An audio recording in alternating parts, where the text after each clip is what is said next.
Hey guys, welcome back to Trek on the Tube, and welcome to a very special kind of news video. A kind of news video where I start off by trying to prove a point. Now, you may have already guessed it, but in case you haven't, let me be very clear and say that the title of this video is a lie.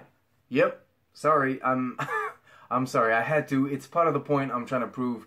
Star Trek Discovery is not currently cancelled. It's actually just been renewed for a third season. Captain Picard will not be a woman in the upcoming series. He will still be portrayed by Sir Patrick Stewart. And the Spock thing, the Spock part of the title means absolutely nothing. It makes no sense. It's just clickbait words put in an order that might get people mad and incite them to click on the video. So there you go. That was step one in proving my point, and I suppose if you're willing to stick around for a few minutes, I can explain a little more of what I'm trying to say here. Also, I do have actual news that we're going to talk about after my point is made, so you can stick around for that. Okay, so Star Trek Discovery is controversial to say the least. Not everyone likes it, not everyone accepts it. For some baffling reason, some people maintain this whole speech about how the show is not Star Trek. Look, stop with the foolishness, alright? Can we be adults? Can we be mature? Star Trek Discovery is Star Trek. It might not be to your liking, and that's fine. The same way many people don't like Enterprise or Voyager, but you can't say that they're not Star Trek. They are. Even if in your eyes they're flawed.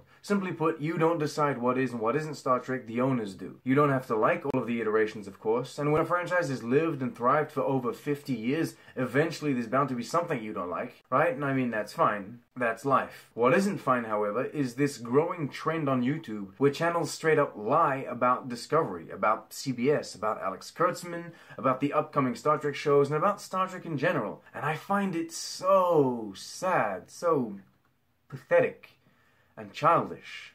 Look, I'm not gonna name fingers and point names, partly because I don't want to give them any spotlight, but also because my point is not to outright shame anyone. But there's a bunch of channels out there that feed on the hatred people have for CBS and this modern era of Star Trek we're in. They use that hatred to get more views, generate revenue, and it's a terrible circle because the more they feed on that hatred, the more they ultimately fuel it. And so the hatred grows. Not only that, but also the ignorance, the denial. All of it grows. The videos have despicable clickbait titles that advance information founded on nothing, and then the videos themselves are even worse. They spread rumors, exaggerate situations, use quotes out of context, deliver suppositions as if they were facts, and ultimately instigate anger, even conflict sometimes. It's frankly just sad, but I can't stop that. I can't change the behavior of these channels, nor can YouTube, to be honest. I mean, if you want to release a video saying lies and spreading lies, then you can. That's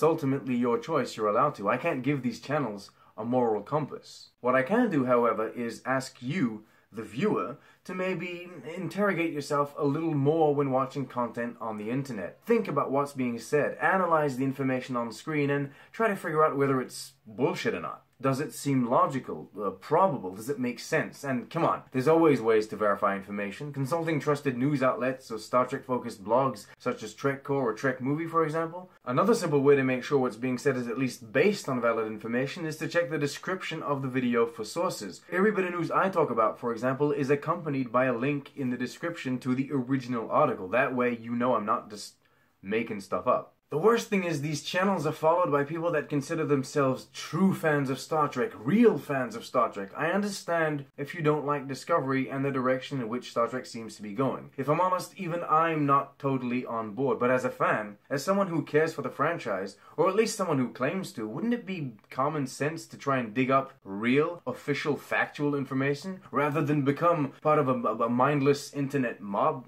I don't know. Look, I hope this helped at least one person, because I'm afraid that it's only those who already agree with me that'll watch this, but the point is, try and find trustworthy sources. Not necessarily unbiased, you know, opinionated sources are great too. Actually, they open your mind up to new ideas and interpretations, but most importantly, trustworthy. Okay, thank you so much for sticking around for that. You may not be concerned by this at all, and you may have no idea what I'm talking about, but it's something that's been going on recently, and it's something that I felt like I needed to address. Alright, so what's really new in the world of Star Trek? What is actually happening? For starters, let's make something very clear. Discovery is not cancelled. It's actually just been renewed for a third season, and as stated by CBS's recent statement, the show is doing very well. To quote one small part of that, The massive success of Star Trek Discovery's second season launch exceeded our expectations in both driving subscriber growth and generating a phenomenal response by Star Trek fans. So as you can see, contrarily to what online conspiracy theorists would have you believe, CBS's official stance regarding the show is positive. Accompanying the news of renewal, it was also revealed that a certain Michelle Paradise, who has been working on Discovery since around the second half of Season 2, will be placed alongside Alex Kurtzman as co-showrunner. I don't exactly know what to think of this. I mean, in my opinion, since day one, Discovery has had too many cooks in the kitchen. There were over 20 people described with the word producer in the show's title sequence, and that just seems excessive. I mean, how can anyone ever agree on anything? But Kurtzman does seem to have this plan, this vision all worked out, and I'm assuming since he's going to be overseeing the Star Trek CBS universe they're launching, he's going to be placing 1 or 2 co-showrunners at the head of each show while he supervises everything as a general showrunner. Mike McMahon for Lower Decks, Erica Lippold and Bo-Yeon Kim for Section 31, and now Michelle Paradise for Discovery. If I'm not mistaken, this is similar to the way Rick Berman was running things back when, Deep Space Nine, Voyager, and the Next Generation movies were all being produced simultaneously. He oversaw everything as a general showrunner. He let people like Michael Piller and Jerry Taylor take care of the shows individually. Concerning this TV universe Kurtzman is trying to build, there are currently quite a lot of shows announced and planned. There's 6 including Discovery and the short treks. For starters, 2 animated series, Lower Decks, which we've already talked about, created by Mike McMahon. It'll be more of an adult sitcom. Apparently Jonathan Frakes has already seen parts of this, and he finds it hysterical. But now we also know of this kids-oriented animated Star Trek show that should be headed for Nickelodeon. The idea is to give kids a show about characters that haven't yet decided who they are, rather than the usual fully formed adults already seen in Starfleet that Star Trek has traditionally brought us. We don't know anything about the plot yet, but what we do know is it's being put together by brothers Dan and Kevin Hageman. If you don't know the guys, they've worked as writers on the Hotel Transylvania movies, the Blego movies, and a DreamWorks animated show called Troll Hunters. I'm a fan of none of that, to be honest, so their current resume means nothing to me. But to be fair, I'm not the target audience either, so, I suppose it's okay. Section 31, led by Michelle Yeoh as Emperor Georgiou pretending to be Captain Georgiou, is another show said to be part of Kurtzman's plan. Erica Lippold and Bo-Yeon Kim aren't as of now co-showrunners on this, like I implied they might become earlier, but they have both been placed as executive producers, and they'll be the ones leading the project. Writing has apparently already begun, though many of the people involved seem to be saying that the show isn't anywhere near close to being on our screens. To give you an idea, Georgiou is confirmed to be in Season 3 of Discovery, and the Section 31 show is supposed to only come out after that airs, but not necessarily directly after. Kurtzman did say they were in no rush, and they don't necessarily want everything Trek to come out at the same time, as to not oversaturate the market. So maybe Discovery will have even reached the end of its run before Section 31 is launched. As of now, it's all just working parts. There's also a Starfleet Academy show in the mix somewhere. It's officially announced, we just haven't heard about it for a while. Of course, the main event, the thing everyone's excited about, is the Picard Show. First off, it does now have a title, though they haven't officially revealed it yet. Sonequa Martin-Green may have let it slip that it'll be called just Picard, but then honestly, it's open to interpretation. Check out the video for yourself. Link in the description. Tell me what you think. I don't know. We'll see. 3 seasons have been announced, the first confirmed to have 10 episodes, and Sir Patrick Stewart is saying that the story is going to run like a 10-hour movie, so you can expect heavily serialized content. The show is supposed to be slow-paced. It's taking place almost 20 years after Nemesis. The Romulan Star Empire is in dissolution. Picard is supposedly changed by the time and the events that have transpired. I'm almost expecting a True Detective type show set in the Star Trek universe at this point, which, if executed well, frankly, would probably be the single best television series of all time.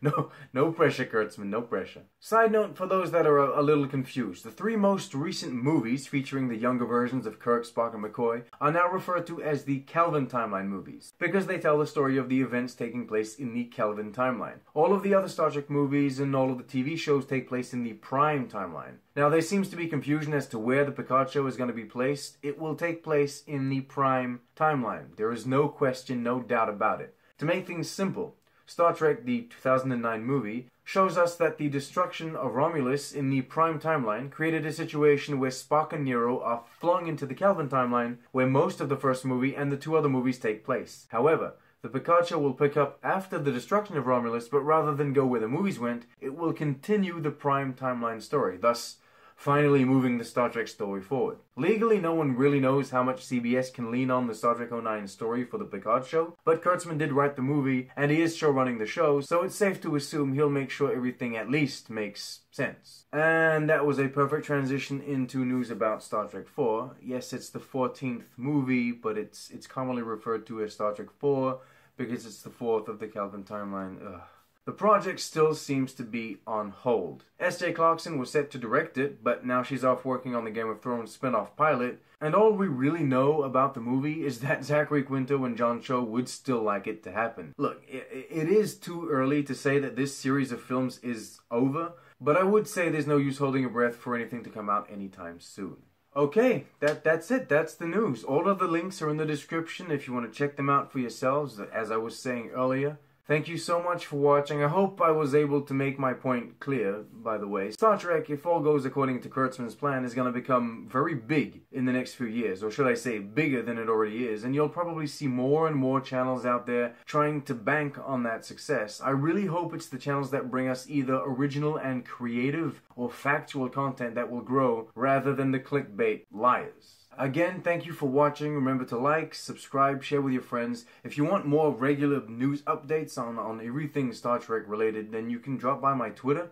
I don't often mention this, but I'm very active on Twitter with reviews and news, etc. That's about it. Live long and prosper.